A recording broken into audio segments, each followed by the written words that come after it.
से बोला छठी मैया की। आचरा पसारी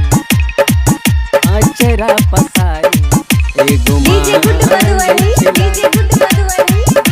आकाश रिकॉर्डिंग स्टूडियो चनौरागंज। मांगै लाल ARS म्यूजिक प्रेजेंट। जल में खड़ा भके मैया से सुनबै छे हाल। जल में खड़ा भके मैया से सुनबै छे हाल। भौजी आचरा पसारी एगो मांगै छे लाल।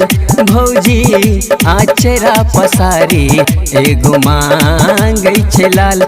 जल में खड़ा भके मैया से सुनबै छे हाल। जल में खड़ा भके मैया से सुनबै छे हाल। भौजी आचरा पसारी एगो मांगै छे लाल।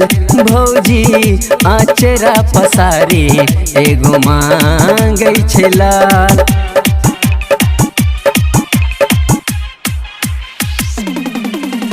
डीजे गुड मधुबनी आचरा पसारी एगो मांगै छे लाल। आकाश रिकॉर्डिंग स्टूडियो चनौरागंज।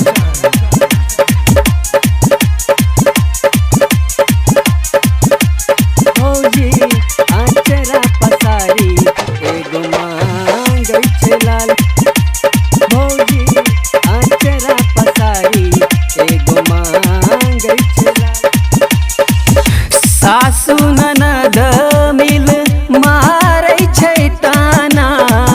बाजन कहै छै सारा जमाना।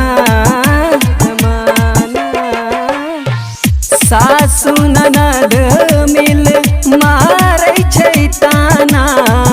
बाजन कहै छै सारा जमाना। मैया देतो अरघ तो हर साल। मैया देतो अरघ तो हर साल। भौजी आचरा पसारी एगो मांगै छे लाल। भौजी आचरा पसारी एगो मांगै छे लाल। डीजे गुड मधुबनी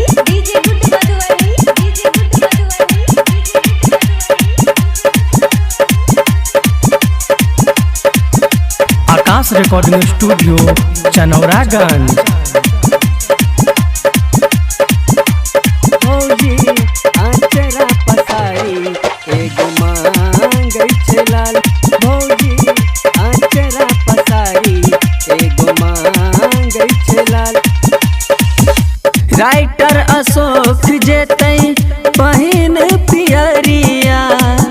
कमलेश मुकेश देखू जलाबै दियरिया।